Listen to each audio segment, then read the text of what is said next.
কাঁঠাল কিন্তু অনেক রকমভাবে বানানো যায়, কিন্তু আজকে কিন্তু আমি একদম অন্যরকমভাবে কাঁঠালটা বানাবো। কাঁঠালটা কিন্তু একদম কচি ছিল। আর একটা জিনিস তোমরা করবে, কাঁঠাল কাটার সময় হাতের মধ্যে বেশ খানিকটা সর্ষের তেল লাগিয়ে নেবে। এতে করে আঠাটা কিন্তু হাতের মধ্যে একদমই লাগবে না। মাঝখানের অংশটা কিন্তু একদম ছিবড়ে ছিবড়ে লাগবে, এজন্য সেটাকে ফেলে দিয়ে এই যে একদম কিনারে মোটা অংশটা আছে সেটাকে পিস পিস করে ছোট ছোট করে কেটে নিতে হবে। আর বিচিগুলো আলাদা করে বার করে সেটাকে ছোট ছোট করে কেটে নিলেই একদম সুন্দরভাবে কাটা হয়ে যাবে। আর যে ছিবড়ে ছিবড়ে অংশটা আছে সেটা কিন্তু ভালোভাবে সিদ্ধ হবে না, আর খেতেও কিন্তু খুব একটা ভালো লাগে না। দেখতেই পাচ্ছ কাঁঠাল কাটা হয়ে গেছে। এবার আমি একটা পেঁয়াজ ছোট ছোট স্লাইস করে কেটে নেব।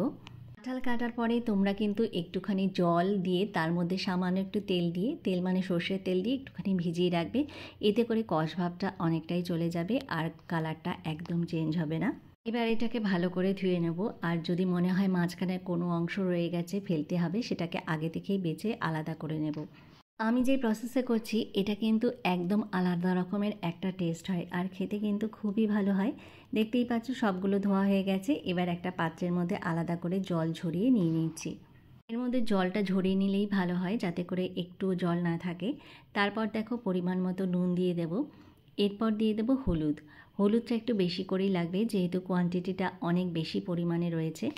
আর আমি যে পেঁয়াজটা কুচিয়ে রেখেছিলাম, মানে গোটা একটা পেঁয়াজ, সেই পেঁয়াজ কুচিটা এবার এর মধ্যে দিয়ে দিতে হবে। আর এর মধ্যে কিন্তু আমি সর্ষের তেল দেব না, কারণ সর্ষের তেল দিলে একটুখানি কাঁচা গন্ধ হতে পারে। এই পেঁয়াজটা দেওয়ার পর 1 চামচ পরিমাণ দিতে হবে মিট মশলা। ভালো করে মিশিয়ে এটাকে আধা ঘন্টার জন্য রেস্টে রেখে দেব। তার ফলে এই যে মশলাগুলো আছে সব কাঁঠালের মধ্যে ঢুকে যাবে।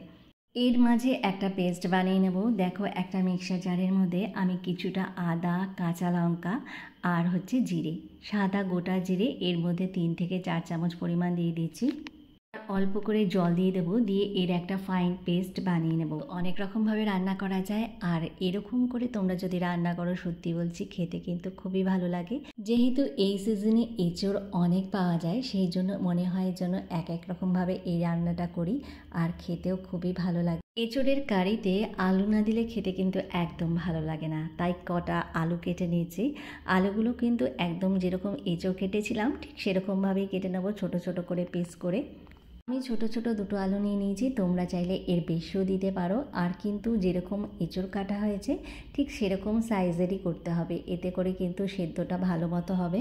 তো রান্না করতে কিন্তু অনেক তেল লাগে, এই জন্য দেখো বেশ খানিকটা পরিমাণ তেল দিয়ে দিয়েছি। আর ফোড়নে দিচ্ছি তেজপাতা, শুকনো লঙ্কা, গোটা এলাচ আর 1 চামচ পরিমাণ সাদা গোটা জিরে। ব্যাস, এইগুলো ফোড়নে দেওয়ার পরে যে আলুটা কেটে রেখেছিলাম, এবার সেই আলুটাকে দিয়ে দেবো। আলুটা দিয়ে একটু নাড়াচাড়া করে ফ্রাই করে নিতে হবে। এরপর একটু নুন দিয়ে দিচ্ছি। নুনটা দেওয়ার পরে আমি যে মশলা মাখিয়ে এঁচোড়টাকে রেখেছিলাম, এবার সেটাকে একবারে ঢেলে দেবো। এঁচোড়টাকে দিয়ে তারপরে কিন্তু কিছুক্ষণ সময় ধরে ভালো করে কষিয়ে নিতে হবে।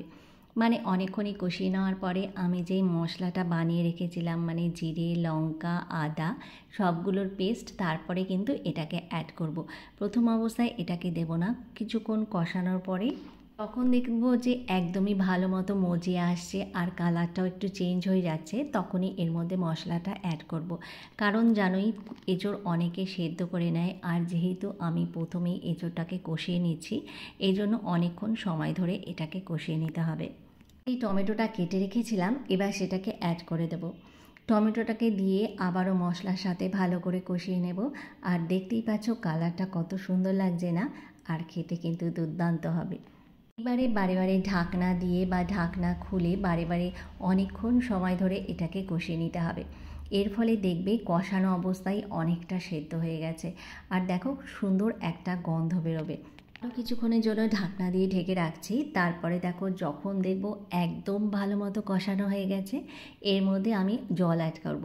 আর এঁচোড়ের তরকারি কিন্তু প্রথম অবস্থায় একটু ভালো মতো জল দিতে হয়, পরে জলটা অনেকটাই টেনে যায়। এই জন্য অনেকটা জল আমি আগে থেকে ফুটিয়ে রেখে দিয়েছিলাম। আর এখানে দেখো বড় কাপের প্রায় 3 কাপ পরিমাণ জল এখানে অ্যাড করে দিচ্ছি। জল দেওয়ার পরেও অনেকটা ফুটবে, আর দেখো আলুটাও অনেকটা জল টেনে নেবে। ঢাকনা দিয়ে এটাকে আরেকটু সেদ্ধ করে নেব, যাতে করে আলুটা আর এঁচোড়টা একদম পারফেক্টলি কুক হয়ে যায়, কারণ আগেই অনেকটা সেদ্ধ হয়ে গেছে। ঢাকনা খুলে দেখতেই পাচ্ছ একদম ভালো মতো সেদ্ধ হয়ে গেছে। শেষে 1 চামচ পরিমাণ ঘি আর একটুখানি স্বাদের জন্য চিনি দিয়ে দেবো। ব্যাস, এরকমভাবে বানিয়ে তোমরা যদি খাও, সত্যি বলছি এত টেস্টি লাগে খেতে, কি বলবো। ভাত, রুটি সব কিছুর সাথে খেতে কিন্তু দুর্দান্ত লাগে। মনেই হবে না যেন এঁচোড় খাচ্ছি, মনে হবে যেন একদম মাংসের মতো রেসিপিটা হয়েছে। একবার হলেও ট্রাই করো আর আমাকে কমেন্ট করে জানাতে ভুলো না।